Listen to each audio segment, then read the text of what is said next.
প্রিয় শিক্ষার্থীরা, SAARC international school বাংলাদেশের সার্কি এডুকেশন অনলাইন চ্যানেলে তোমাদের সবাইকে স্বাগতম। আমি বিউটি দত্ত। আমি আজকে তোমাদের ক্লাস পঞ্চম শ্রেণীর ইংলিশ বিষয়টি পড়াবো। আমরা গত ক্লাসগুলোতে যে ভিডিওগুলো আমরা যে ক্লাসগুলো করছি ওই ক্লাসগুলো আশা করি সবাই বুঝতে পারছো। আজকে আমরা ইউনিট 21 পার্টটা বুঝবো এবং এটা থেকে কিভাবে আমরা WH কোয়েশ্চেন মেক করব, রিঅ্যারেঞ্জ মেক করব সেগুলো আমি শিখিয়ে দেবো তোমাদেরকে। তো তোমরা সবাই মেইন বইটা বের করো এবং ইউনিট 29 অধ্যায়টা বের করো, ইউনিট 29 বের করো।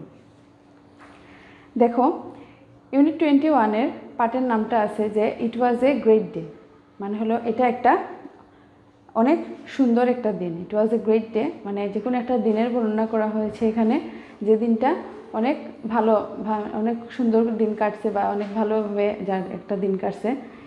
একজন লেখক যেটা লিখছেন যে last January I went to a cub camporee, last January গত জানুয়ারিতে আমি একটা কাপ কম্পোরিতে গিয়েছিলাম। Last January I went to a cub camporee. It was my first visit to a cup compori and it was my first time away from home. এটা ছিল আমার প্রথম কোথাও পরিদর্শন করতে যাওয়া এবং এটাই ছিল আমার প্রথম বাসা থেকে বা বাড়ি থেকে বাইরে গিয়ে থাকা। A compori is a gathering of cups. Compori হলো gathering of cups from different parts of Bangladesh. Cups all over the world have their own comporis. মানে হলো বাংলাদেশের নানান জায়গা থেকে আগত কাপদের সম্মেলন হলো কাপ কম্পোরি। সমগ্র কাপ কম্পোরি, বিশ্বের কাপদের নিজস্ব কম্পোরি আছে। The cub camporee took place in Sreemangal under Moulvibazar district. Cub camporee Moulvibazar জেলার শ্রীমঙ্গলে অনুষ্ঠিত হয়েছিল। To get there we travel from Dhaka to Sreemangal by train. ওইখানে যাওয়ার জন্য আমরা ঢাকা থেকে শ্রীমঙ্গল ট্রেনে করে গিয়েছিলাম। We arrived in the morning, আমরা সকালবেলা ওইখানে পৌঁছলাম। So the weather was nice, যেহেতু আমরা সকালবেলা গিয়ে পৌঁছলাম আবহাওয়াটা অনেক সুন্দর ছিল। We walk to our camp from the train station, আমরা ট্রেন স্টেশন থেকে হেঁটে হেঁটে আমাদের ক্যাম্প পর্যন্ত গিয়েছিলাম। দেয়ার আর 10 of us and 2 leaders, আমরা 10 জন সদস্য ছিলাম এবং 2 জন লিডার ছিলেন আমাদের। We were in a big group so we didn't take any rickshaw, আমরা অনেক বড় গ্রুপে ছিলাম বা দলে ছিলাম, এজন্য আমরা কোনো রিক্সা নেই নাই। We walk together in our group, আমরা আমরা দল বেঁধে হেঁটে হেঁটে আমাদের ক্যাম্প পর্যন্ত পৌঁছলাম। It was not very far, এটি অনেক দূরে ছিল না। At the camp we cleaned up the area, set up our tents and prepare our breakfast. আমরা ক্যাম্পে যাওয়ার পর আমরা ক্যাম্পের যে চারপাশ আছে এরিয়া ওইটা আমরা পরিষ্কার করলাম, আমরা আমাদের তাঁবু টানালাম, দেন আমরা সকালের নাস্তা রেডি করলাম। After breakfast we played games with cups. সকালের নাস্তা করার পর আমরা বিভিন্ন দেশের কাপদের সাথে বিভিন্ন জায়গার কাপদের সাথে আমরা খেলাধুলা করলাম। দেন উই হ্যাড লাঞ্চ, তারপর আমরা লাঞ্চ করলাম। We cooked rice and chicken, আমরা লাঞ্চের জন্য ভাত এবং মাংস রান্না করেছিলাম। In the afternoon and evening we স্যাং songs and recited poems, আমরা সন্ধ্যাবেলা এবং বিকালবেলা কী করলাম, গান গাইলাম সবাই মিলে এবং কবিতা আবৃত্তি করলাম। ইট ওয়াজ ফান, এটা অনেক মজার ছিল। At night we slept in our tents, রাত্রিবেলা আমরা আমাদের টেন্টে গিয়ে ঘুমিয়ে পড়লাম।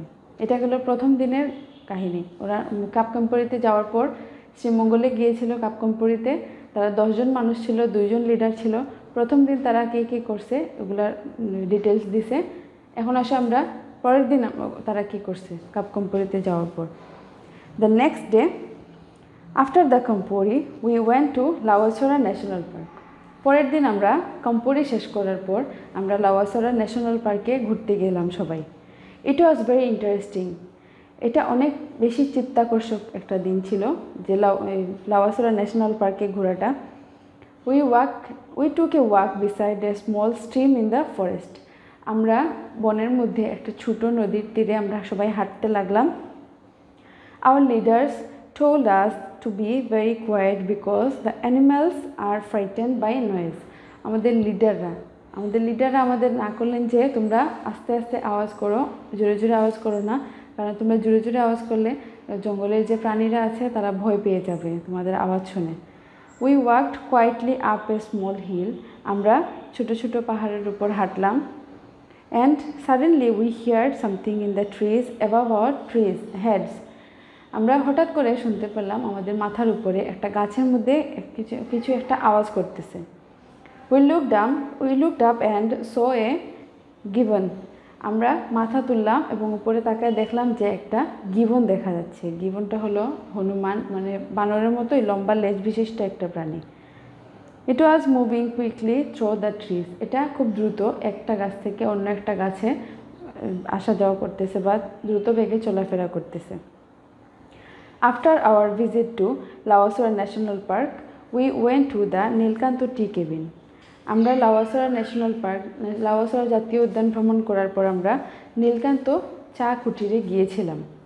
This is a famous place to drink tea in Sreemangal, শ্রীমঙ্গলে এটা একটা বিখ্যাত জায়গা চা পান করার জন্য। The Nilkantha tea cabin sells a glass of tea of different colours and flavours, Nilkantha চা কুটিরে তারা ডিফারেন্ট কালার, বিভিন্ন কালারের এবং বিভিন্ন স্বাদের চা বিক্রি করেন। ইট ওয়াজ অ্যামেজিং, এটা ছিল বিস্ময়কর। I will never forget my visit to Lawachara national park, it was a great day, আমি কখনো আমার লাওয়াসোরা জাতীয় উদ্যান ভ্রমণের কথা ভুলবো না, এটা আমার জন্য অনেক একটা গুরুত্বপূর্ণ দিন ছিল। তা আমরা পাঠটা শেষ করলাম। আমরা পাঠের প্রথমে পড়েছিলাম যে পাঠের নামটাই হলো ইট ওয়াজ এ গ্রেট ডে, মানে তারা কীভাবে তাদের দুইটা দিন কাটাইছে এবং কী ধরনের আনন্দ করছে, কীভাবে মজা করছে তারা, এই সবগুলো পাঠের মধ্যে উল্লেখ করা আছে। আশা করি আমরা সবাই পাঠটা বুঝতে পারছি। পাঠ থেকে আমি এখন কিছু ওয়ার্ড মিনিং রেডি করে দিছি। দেখো, প্রথমটা হলো কাব। প্রথম ওয়ার্ড মিনিংটা হলো কাব। কাব মানে হলো এক ধরনের স্কাউট সংগঠনের সদস্য, এক ধরনের স্কাউট সংগঠনের সদস্য। তারপর আছে কম্পোরি। কম্পোরি মানে হলো কাবদের সম্মেলন, ওই যে কাবরা একটা জায়গায় গিয়ে সম্মিলিত হয়, এটা হচ্ছে কম্পোরি। আর কাব হলো একটা স্কাউট সংগঠনের সদস্য। তারপর আসো গ্যাদারিং। গ্যাদারিং মানে হলো জনসভা। গ্যাদারিং মানে জনসভা। ওন মানে হলো নিজ বা স্বীয়। অ্যারাইভ অর্থ হলো পৌঁছা। রিসাইট, টেন্ট অর্থ হলো তাঁবু। রিসাইট অর্থ হলো আবৃত্তি করা। পোয়েম মানে হলো কবিতা। এই পাঠ থেকে আমরা এই ওয়ার্ড মিনিংগুলা পড়লাম। এখন আসো আমরা এই পাঠ থেকে কিছু রিঅ্যারেঞ্জ পড়ব। দেখো, প্রথম রিঅ্যারেঞ্জে আমি কি দিয়ে দিছি, went camporee I a cub to, এই লাইনটা উলটপালট দেওয়া আছে, ঠিক করে লেখলে কি হবে, প্রথমে সাবজেক্টটা আসবে I went to a cub camporee, আমি একটা কাপ কম্পোরিতে গিয়েছিলাম। I went to a cub camporee, এখানে আনসারটা হবে এভাবে, I went to a cub camporee. I went to a cub camporee, আমি একটা কাপ কম্পোরিতে গিয়েছিলাম। মর্নিং উই দ্য অ্যারাইভিং, এটা ঠিক করে লিখলে কী হবে, উই সাবজেক্টটা আগে চলে আসবে। We arrived in the morning. We arrived in the morning.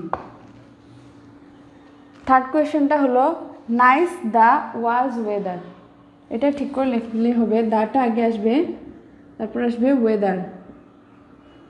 The weather was nice. The weather was nice. Rickshaw we take didn't any, এটা ঠিক করে লিখলে হবে, উই আগে চলে আসবে, উই এটা নাবোধক শব্দ, we didn't take any rickshaw. We didn't take any rickshaw. তারপর পরের প্রশ্নটা হলো rice we and cooked chicken, আমরা চিকেন এবং রাইস রান্না করলাম। আমরা উই আসবে সাবজেক্ট, প্রথমে রান্না করলাম মানে cooked, we cooked rice and chicken. We cooked rice and chicken. তারপর আছে slept our tents in we, মানে আমরা আমাদের টেন্টে ঘুমিয়ে গেলাম। এটা হবে উই আগে আসবে, উই সাবজেক্ট, তারপর slept verb, we slept in our tents, we slept in our tents. তারপর এটা হবে ইট was amazing, it was amazing, এটা অনেক ভালো একটা দিন ছিল বা অনেক বিস্ময়কর একটা দিন ছিল। লুকড গিভন up we so and a, আমরা উপরে তাকালাম এবং একটা গিভন দেখতে পেলাম। তারপর প্রথমে আসবে আমরা উপরে তাকালাম, আমরা কি লিখবো এখানে উই লুকড আপ, আমরা উপরে তাকালাম, ইংলিশ হলো উই লুকড আপ এন্ড, এবং আমরা একটা গিভন দেখলাম। এখন আসবে এন্ড সো এ গিভন।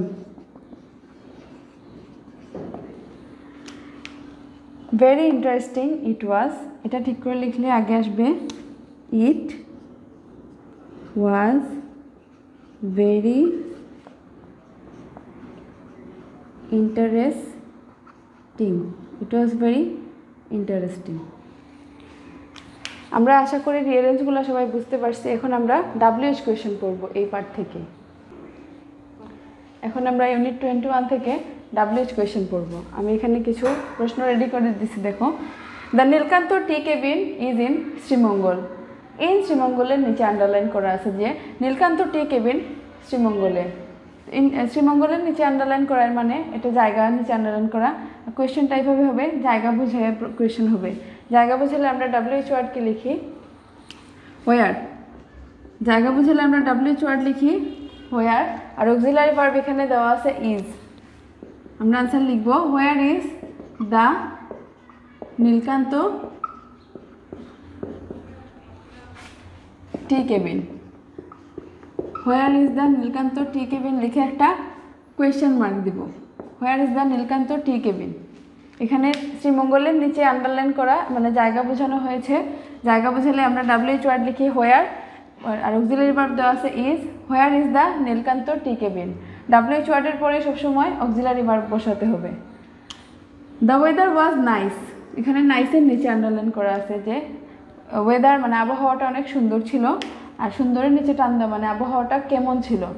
কেমন বুঝালে আমরা WH ওয়ার্ড কি লিখি হাউ, কেমন বুঝালে WH ওয়ার্ড লিখি হাউ, আর অক্সিলারি ভার্ব আছে ওয়াজ। হাউ ওয়াজ, বাকি জায়গাটুকু লিখে দিব হাউ ওয়াজ দ্য ওয়েদার দিয়ে একটা কোয়েশ্চেন মার্ক দিব। How was the weather. They are sleeping in the tents, তারা টেন্টের মধ্যে ঘুমালো। তারা কোথায় ঘুমালো, এখানে ইন দ্য টেন্ট মানে দিছে যে তারা কোথায় ঘুমালো, জায়গা বুঝাইছে। জায়গা বুঝালে আমরা এখানে লিখব হোয়ার। হোয়ার আর অক্সিলারি ভার্ব দেওয়া আছে আর। হোয়ার আর দে স্লিপিং, হোয়ার আর দে স্লিপিং, তারা কোথায় ঘুমালো। এটা দেখো দেওয়া আছে দে অ্যারাইভড ইন দ্য মর্নিং, তারা সকালবেলা এসে পৌঁছালো। এখানে মর্নিং, ইন দ্য মর্নিংয়ের নিচে আন্ডারলাইন করা মানে বুঝাইছে যে তারা কখন এসে পৌঁছালো। সময় বুঝাইছে, সময় বুঝালে আমরা WH ওয়ার্ড বসাই হোয়েন। এখানে কোনো অক্সিলারি ভার্ব নাই, যেহেতু এখানে অক্সিলারি ভার্ব নাই, ভার্ব আছে। ভার্বটা পাস্ট ফর্মে দেওয়া আছে, এজন্য আমরা পাস্ট ফর্ম থাকলে আমরা কি বসাই, অক্সিলারি ভার্ব না থাকলে ডিড বসাই। When did they arrive, when did they arrive. এখানে পাস্ট ফর্ম ডিড লিখছে, এই জন্য অ্যারাইভের সাথে আর ইডি লাগে নাই, অ্যারাইভ শুধু একা থাকবে arrive. A camporee is a gathering of cubs, camporee হলো কাপদের সম্মেলন। এ গ্যাদারিং অফ কাপস, এখানে এ গ্যাদারিং অফ কাপস মানে দিছে যে কাপদের সম্মেলনের নিচে আন্ডারলাইন দেওয়া মানে কম্পোরি জিনিসটা কি। তো কি দ্বারা যদি আমরা WH ওয়ার্ড করি তাহলে কোয়েশ্চেন করি তাহলে হয় হোয়াট। হোয়াট আর অক্সিলারি ভার্ব দেওয়া আছে ইজ, আমরা আনসার লিখব what is a camporee. What is a camporee. We saw a গিভন, আমরা একটা গিভন দেখলাম। গিভনের নিচে আন্ডারলাইন করা মানে আমরা কি দেখলাম। উই স এ গিভন, এ গিভনের নিচে আন্ডারলাইন দেওয়া আমরা কি দেখলাম। কি বোঝালে WH ওয়ার্ড বসে হোয়ার, আর এখানে সটা আছে পাস্ট ফর্মে দেওয়া, এখানে বসবে did. What did you see, what did you see, তুমি ওখানে গিয়ে কী দেখলে। স আছে পাস্ট ফর্মে, এটা ডিড থাকার ফলে এখানে প্রেজেন্ট ফর্ম সিতে চলে আসছে। আমরা আশা করি যে WH কোয়েশনগুলো সবাই বুঝতে পারছে এই পার্ট থেকে। আমরা বাসায় পার্টটা আরও ভালোভাবে প্র্যাকটিস করব, যাতে যে কোনো WH কোয়েশন বা রিয়ারেঞ্জ আসলে আমরা আনসার দিতে পারি। আমরা নেক্সট ক্লাসে এটা থেকে মডেল নিয়ে আলোচনা করব, ম্যাচিং কীভাবে আসবে, true false, answer the question, এগুলো আলোচনা করব। আশা করি সবাই বুঝতে পারছো পার্টটা। ভালো থাকবে সবাই, ধন্যবাদ সবাইকে।